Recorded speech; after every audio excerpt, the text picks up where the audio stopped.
Bonjour, bienvenue dans cette nouvelle vidéo tricot, moi c'est Camille et je viens vous parler de mes projets tricot terminés, en cours, de certaines acquisitions laine que j'ai pu faire depuis le mois dernier. Donc depuis l'épisode de la dernière fois, je me suis principalement concentrée sur des cadeaux de Noël. Donc au départ je savais pas vraiment si je voulais faire offrir des objets tricotés, enfin des vêtements ou des accessoires tricotés cette année, puisque c'est en fait c'est le premier Noël que je vais passer depuis que je tricote vraiment. Et je sais pas trop niveau cadeau à quel point ils vont être appréciés ou pas, et je ne connais pas forcément la taille des gens, par exemple pour réaliser un pull ou voilà un accessoire ou enfin un vêtement où la taille est vraiment importante. Donc au final, je me suis dit que j'allais me concentrer sur des projets relativement rapides et où la taille est pas... il n'y a pas vraiment de taille précise en fait, voilà. Donc je vais vous parler de ça, c'est ce sur quoi j'ai tricoté principalement depuis la dernière fois, donc il y a pas mal de... Enfin pas mal, non c'est pas vrai. Il y a 2 projets, 2 je crois, dont je vous ai parlé la dernière fois, qui n'ont pas bougé depuis, donc je vais pas en reparler. C'est le Chaltivesti et l'étole Pythagore, donc ceux-là je les ai laissés de côté pour ce mois-ci. Donc voilà, je vais pas en reparler. Mais sinon, donc je vais vous montrer ce que j'ai tricoté comme cadeau et les projets qui sont encore en cours. Donc il y a le premier cadeau que j'ai fait qui sera pour ma maman.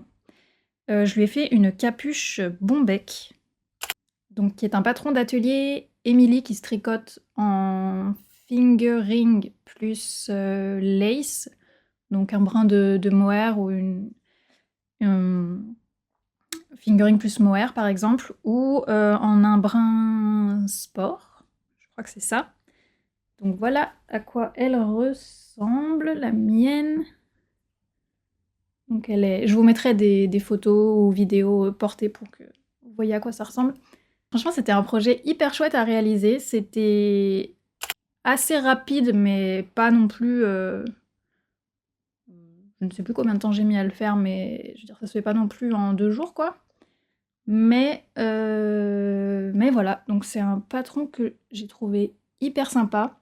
J'ai fait la taille ça va de la taille 0 à la taille 3, et moi j'ai fait la taille 2, en sachant que, vu que je savais que je tricotais un peu... je tricote serré, donc je me suis dit que de toute façon le rendu serait un peu plus petit que ce qui est attendu pour une taille 2, donc je pense que ça ira bien.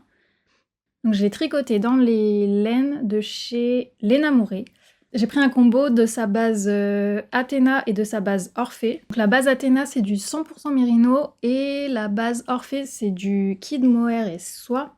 Donc dans les coloris, rendez-vous en terre inconnue pour la base Athéna, donc le fingering, et coloris les pieds dans le sable pour le mohair.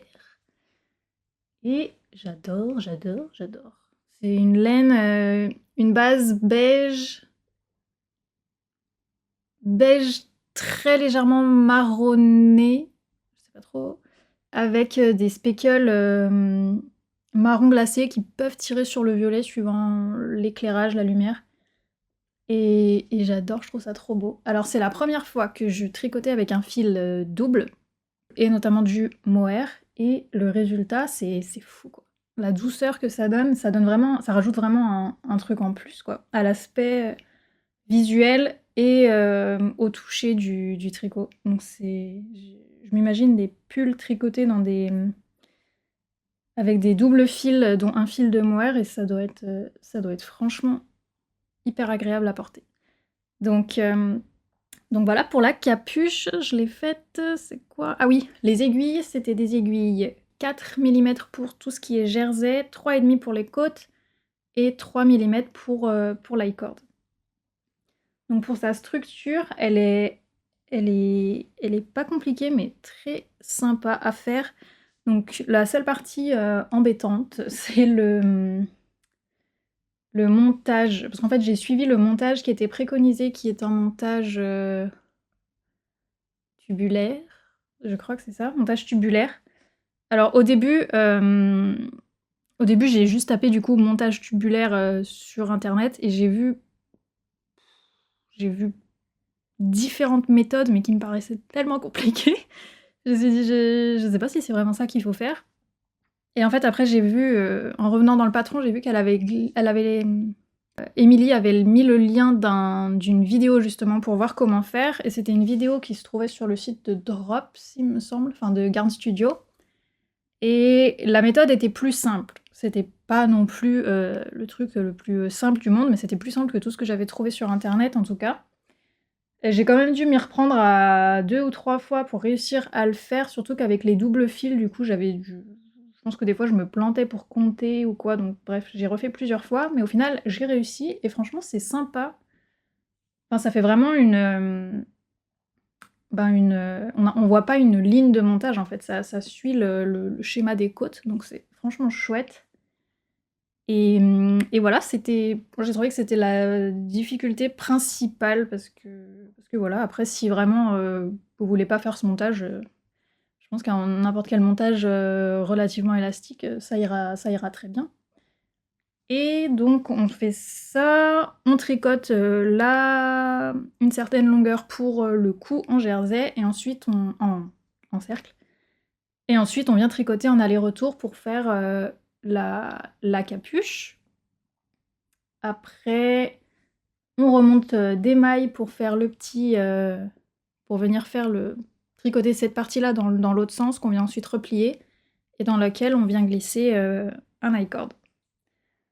Donc vraiment un patron très sympa à faire, je l'ai trouvé assez ludique, voilà. Et le résultat est vraiment chouette, c'est hyper doudou à avoir autour du cou. Donc je pense que ça plaira à ma maman, j'espère. Et enfin qu'elle le portera surtout. Mais je pense franchement que je vais m'en faire une pour moi, parce que je trouve ça trop chouette et on peut vraiment s'amuser avec les couleurs et tout. Et puis voilà, c'est un patron relativement rapide à faire. Donc moi, je l'ai pas bloqué encore. J'ai hésité parce que je pense qu'elle mériterait d'être un peu plus souple, enfin un peu plus grande au niveau de l'ouverture ici. Parce que là, ça remonte quand même, je veux dire, ça serre pas, mais ça remonte bien ici. Et je pense que... Enfin, moi, j'aimerais, quand je l'essaye en tout cas, j'aimerais que ce soit un peu plus lâche. Et pour ma mère, je sais pas, donc je vais pas la bloquer, parce que j'ai peur aussi qu'avec l'eau qui est assez calcaire chez moi, j'ai peur qu'en fait ça altère la douceur du mohair. Donc j'aimerais qu'elle puisse la toucher au moins une fois avec la douceur qu'elle a maintenant. Et si vraiment ça la gêne et qu'elle aimerait que ce soit plus grand, bah, je pense qu'on la bloquera voilà, pendant les vacances de Noël quand je serai chez mes parents. Et voilà pour la capuche Bombec. Pour réaliser la capuche, donc j'avais acheté un écheveau d'Athéna, un écheveau de Orphée. Et en fait, il restait... ça utilise quoi? Ça utilise les 2/3 de chaque écheveau, je pense, à peu près. Donc il m'en restait. Et avec ce qui restait, je me suis dit du coup que j'allais faire un bandeau Frida. Donc toujours de chez Atelier Émilie. Elle est comme ceci. Le bandeau... Donc, le bandeau plus la capuche, ça m'a presque utilisé la totalité des 2 écheveaux, mais pas tout à fait. Il me reste voilà, ça, de chaque écheveau. Donc j'ai pas pesé, mais c'est pas grand-chose. Donc pour le bandeau, c'est hyper simple, hein. On tricote une bande de jersey double. Donc pareil, première fois que je faisais du jersey double, ça a été...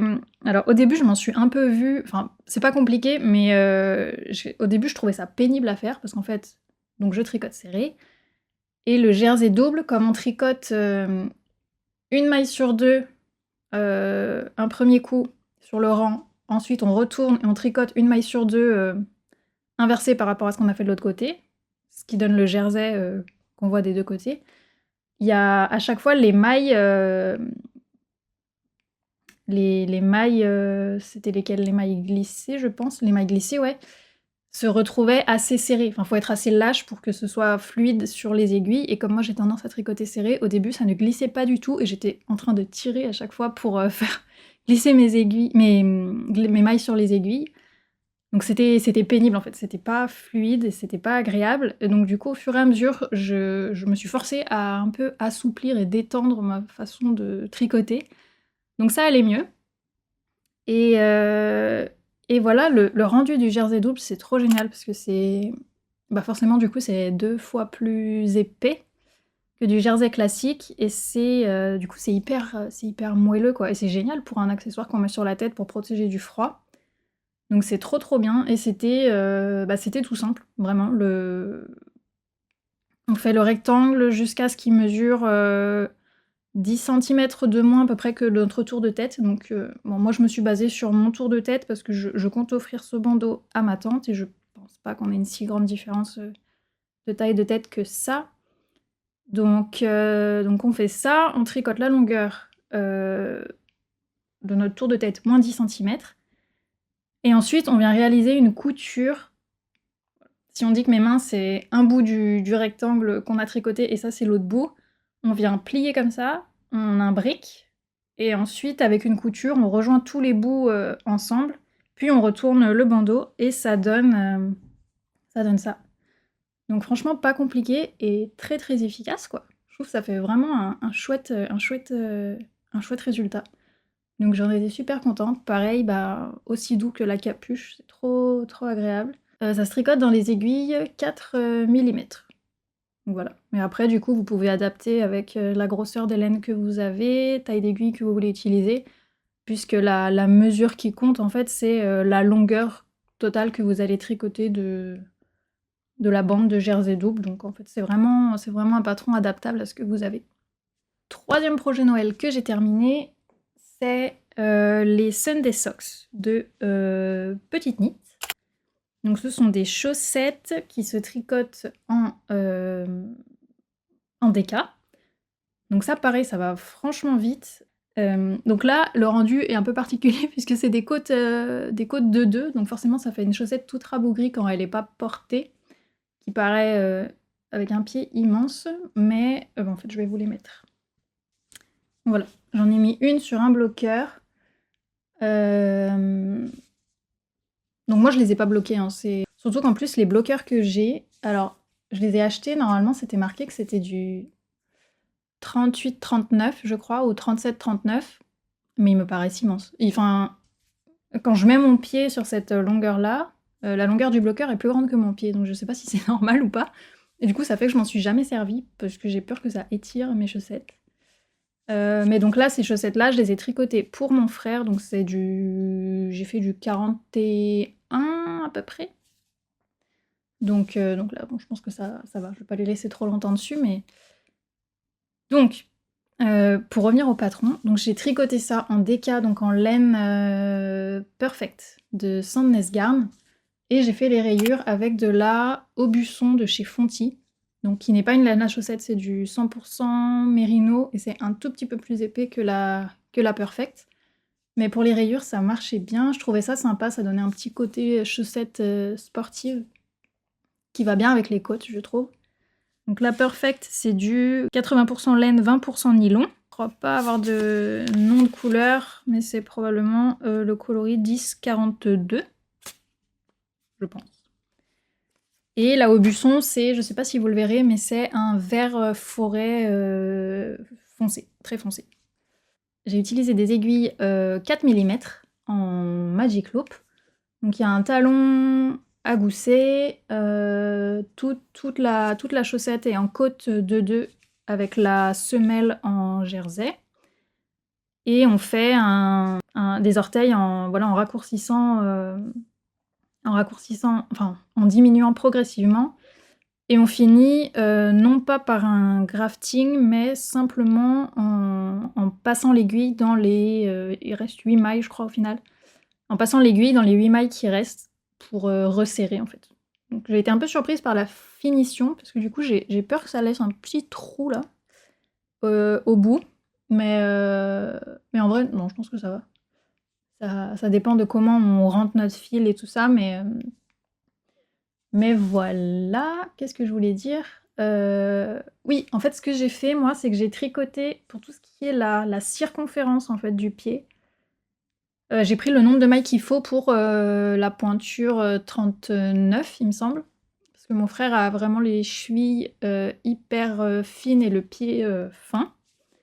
Donc j'ai fait ça, mais par contre j'ai pris la longueur qu'il faut pour un 41. Et Petite Nit recommande de faire ça dans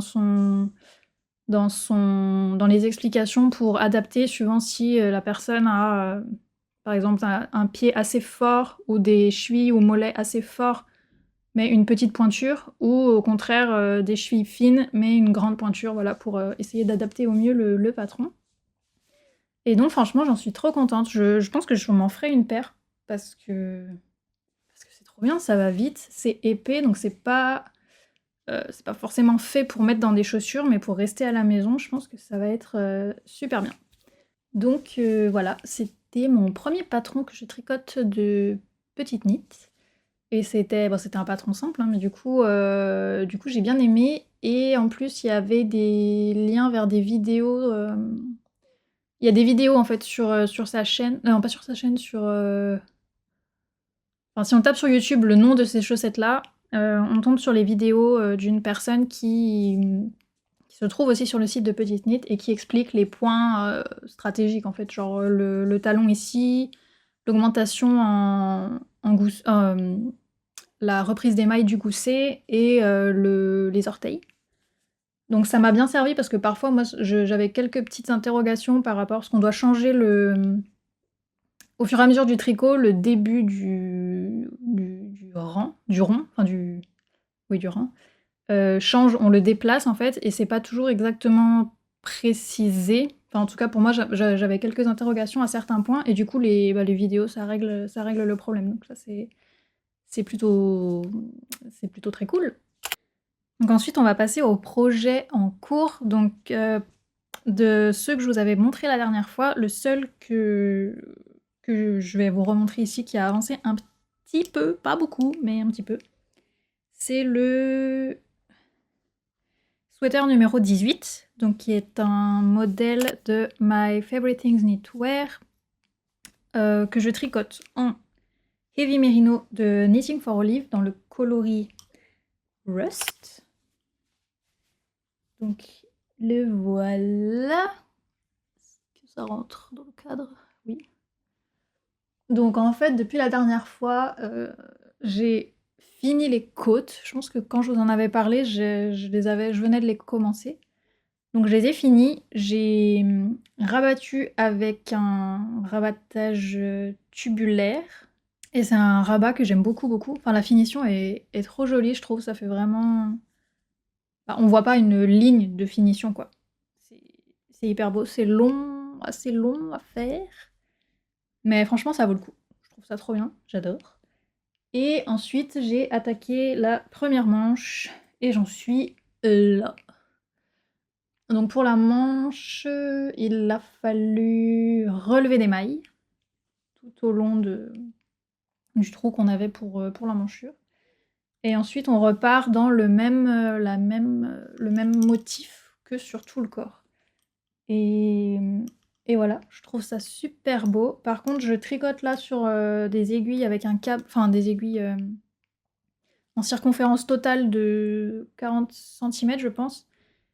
Et comme on effectue des diminutions sur la manche, je pense que ça va commencer à devenir trop juste et que je vais passer en Magic Loop pour terminer, parce que sinon je vais commencer à trop tirer sur les mailles et ça va pas être agréable du tout.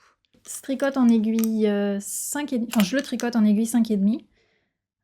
Normalement c'est du 5 qui est recommandé je crois. Et oui, et du coup depuis que j'ai utilisé le mohair, enfin que j'ai doublé le fil avec du mohair pour la capuche Bombec, je me dis que sur ce pull, c'est ce qui était recommandé dans le patron, hein, mais j'avais jamais fait en fait. À chaque fois que les gens recommandaient de mettre un fil de lace en plus, j'avais la flemme et j'avais pas forcément envie de payer la quantité de mohair qui était nécessaire voilà, pour doubler le pull. Mais c'est vrai que maintenant je vois l'intérêt que ça peut avoir, vraiment, et je me dis que ce pull aurait été hyper chouette avec un brin de mohair. Il va être très chouette, il est très chouette comme ça aussi, mais c'est vrai que ça aurait rajouté de la douceur et de la chaleur aussi au pull qui aurait été pas négligeable. Donc j'y réfléchirai pour une prochaine fois. Mais en tout cas, je l'aime beaucoup et j'ai vraiment envie de le terminer. Au départ, quand je l'avais démarré, j'avais dans ma tête, il aurait été fini pour les vacances de Noël et j'aurais pu l'emmener pendant les vacances.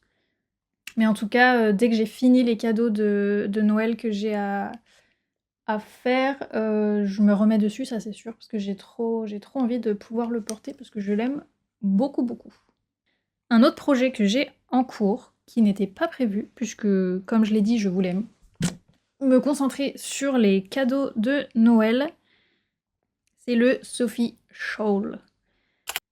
Alors, on a beaucoup vu passer hein, Sophie Scarf, Sophie Shawl ces derniers temps, mais en même temps, c'est des modèles qui sont hyper simples, pas prises de tête, qui sont relativement rapides à faire et le résultat est top, quoi. Donc, moi, je le fais...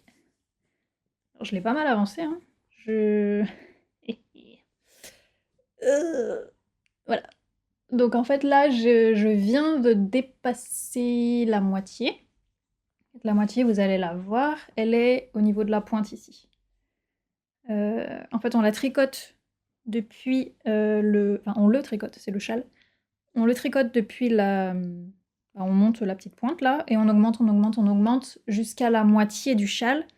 Et ensuite, on fait la même chose en miroir, quoi. Donc moi, la moitié est là, donc je l'ai passée il y a quelques jours. Donc il y a 3 tailles pour ce châle, et moi j'ai pris la plus grande.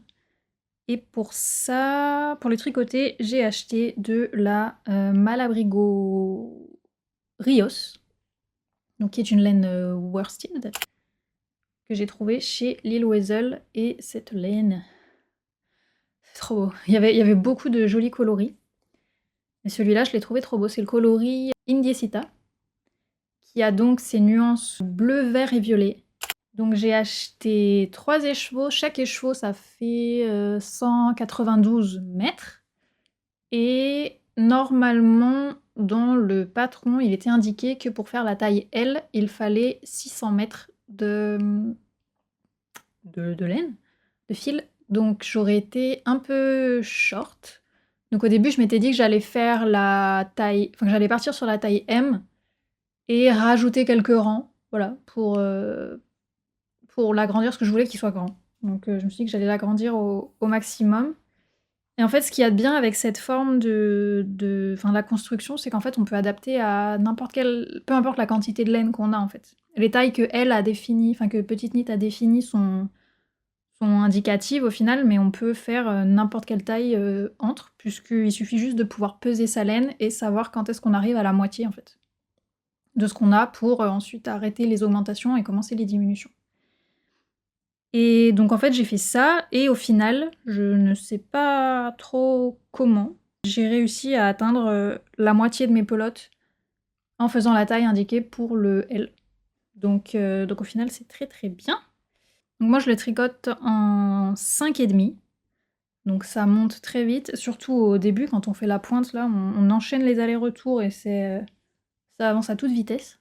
J'adore voir la couleur, les nuances de couleurs qui apparaissent au fur et à mesure, et ça avance vite, donc c'est très motivant et on a envie de continuer. C'est tout simplement du point mousse avec un I-cord de chaque côté. Donc franchement très très simple, très beau. Ça va vraiment faire un châle, enfin une écharpe d'une super bonne longueur, parce que je pense que là, est-ce qu'on se rend compte? Je sais pas du tout, j'ai pas mesuré. Mais là, je pense qu'il doit bien y avoir 1m30 déjà, 1m20, 1m30 je pense. Ouais. Donc ça va vraiment être top, je vais pouvoir faire plusieurs tours et tout, ça va être vraiment trop cool. Celle-là, pour le coup, je pense que ça pourrait être, si je l'ai pas fini avant, ça pourrait être le projet que j'emmène pour terminer pendant les vacances. Parce que oui, j'ai trop envie de le finir. Trop envie de la finir et de la porter. Enfin, le dernier en cours que j'ai commencé hier soir, ce sera en fait le dernier cadeau de Noël. Alors en fait, au début je l'avais pas prévu, je l'avais pas compté, les 3 projets que je voulais faire pour Noël, c'était les 3 que j'ai terminés, que je vous ai montré au début. Mais en fait, le week-end dernier, ma mère m'a envoyé un message, elle m'a dit que des mitaines qu'elle aimerait bien avoir des mitaines pour pouvoir mettre, à l'extérieur ou quand elle est au travail pour avoir les doigts, ben, du coup, libres pour pouvoir, faire, ce qu'elle a à faire, mais en ayant les mains qui restent quand même relativement au chaud. Donc je me suis dit que j'allais essayer, pourquoi pas, de lui en faire pour Noël. Si c'est pas terminé pour Noël, ben, c'est pas grave, je finirai pendant les vacances, pendant que je suis chez mes parents et je lui donnerai à ce moment-là. Mais si c'est fini pour, le week-end prochain, bah, tant mieux, je pourrais les glisser sous le sapin, donc ça serait chouette aussi, donc je vais voir. Donc j'ai commencé hier soir et j'en suis déjà là, donc c'est cool. Ce sont les mitaines crème de Atelier Émilie, encore une fois. Et j'adore ces patrons en fait, c'est trop bien. Et en plus, elles sont gratuites. C'est le patron qu'elle vient de sortir là, il y a quelques jours ou semaines, enfin il y a vraiment pas longtemps. Et je les trouve hyper jolies. Elles sont simples, c'est vraiment du poignet en côte et la paume en jersey, et en finissant par une bande de côte également.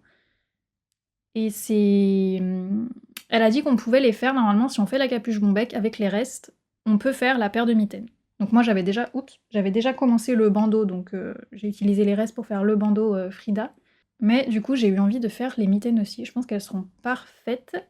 Et c'est donc ça se tricote également avec un mélange fingering plus lace. En fait il y a 2 choix, soit on fait fingering plus lace pour obtenir un fil sport, ou directement un fil sport, soit un mélange sport plus lace pour obtenir un DK, ou directement un fil DK. Donc en fait le patron est écrit pour deux tailles d'échantillons différents, ce qui est très bien. Donc, bon, moi j'ai pas fait d'échantillons, parce que je fais jamais d'échantillons, c'est pas forcément une bonne chose, mais voilà. Et donc je suis partie moi sur le premier mélange, donc fingering plus lace.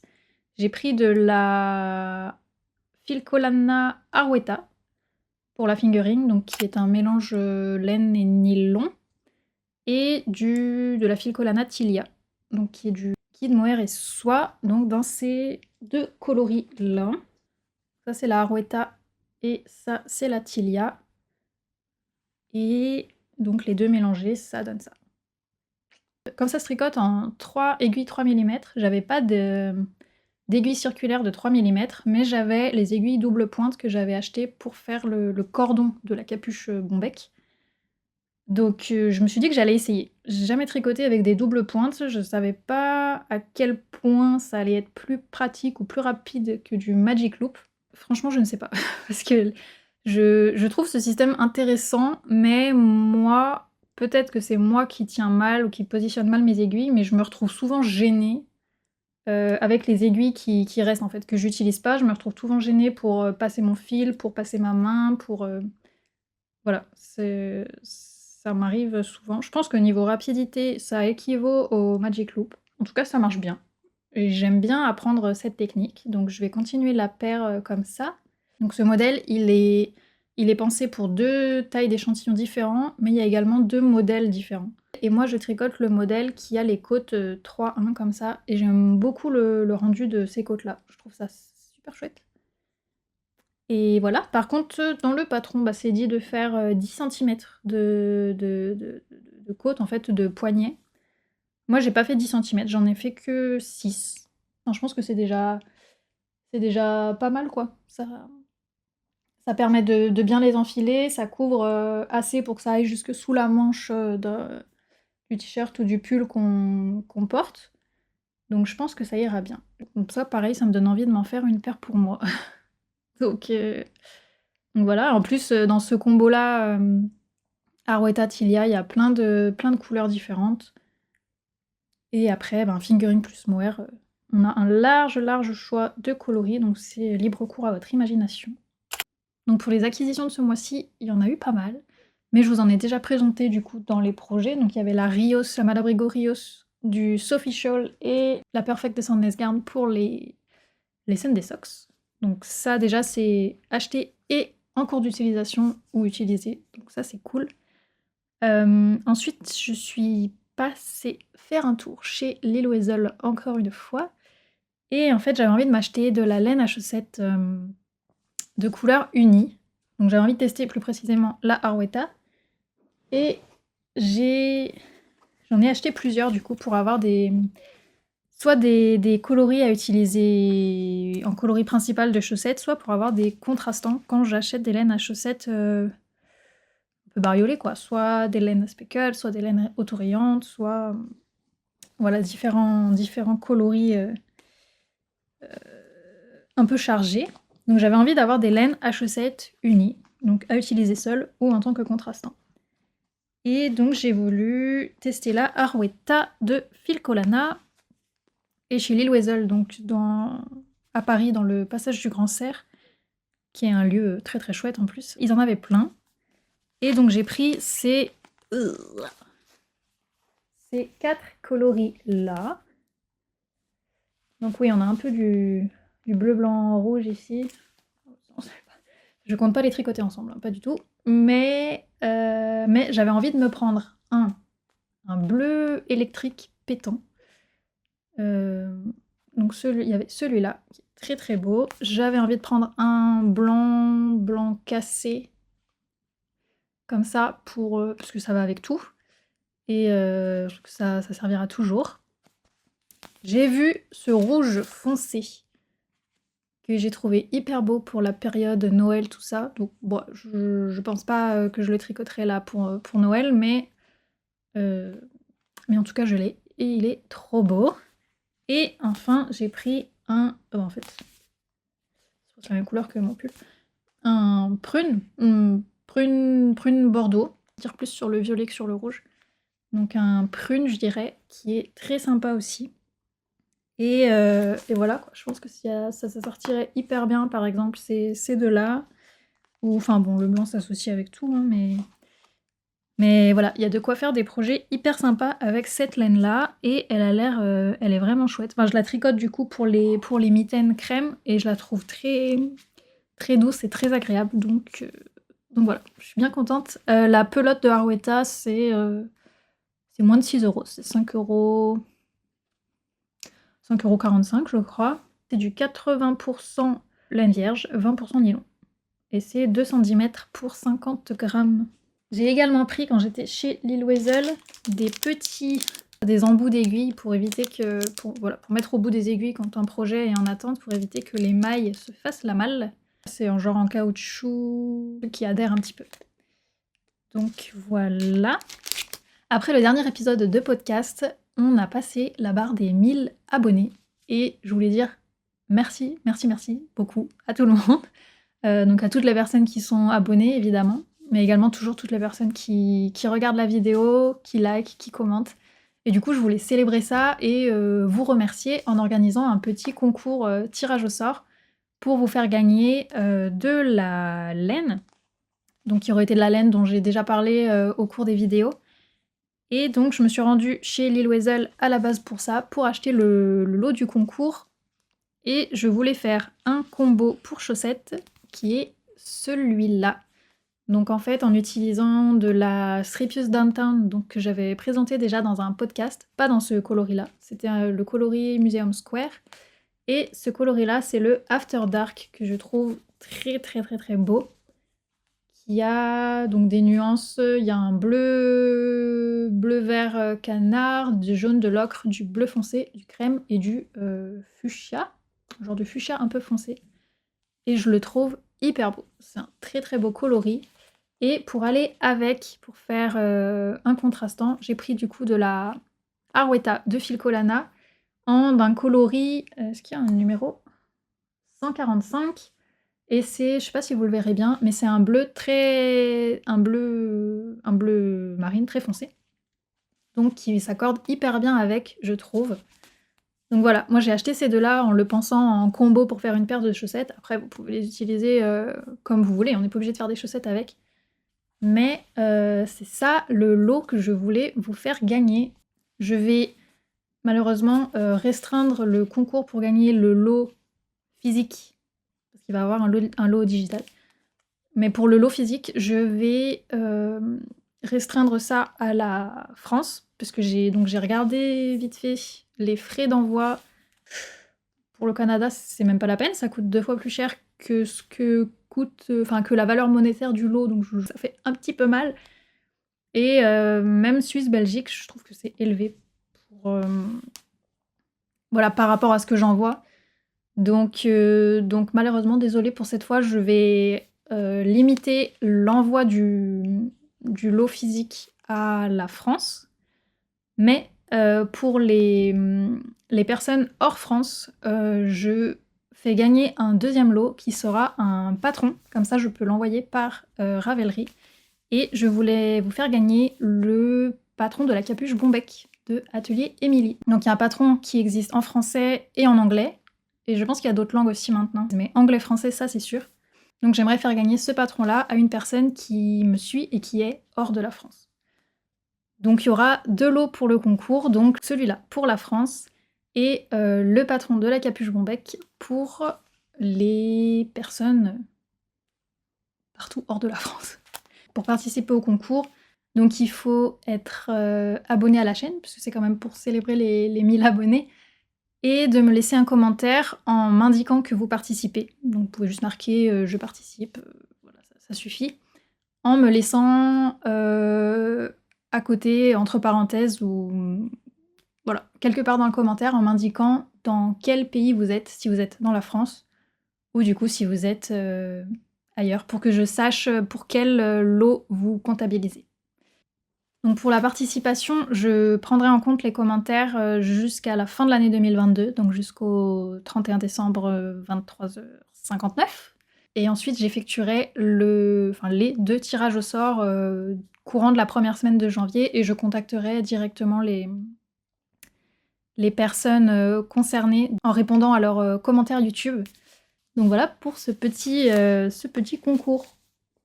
Et je pense que du coup, je vous ai parlé de tout. Cette vidéo sera la dernière de l'année 2022. Donc d'ici la prochaine fois, je vous souhaite de passer une bonne fin d'année, de bien tricoter et de passer de bonnes fêtes si vous voulez célébrer. N'oubliez pas du coup, si vous voulez participer au concours, je récapitule les modalités dans la barre de description. Et je vous dis encore merci beaucoup et à bientôt!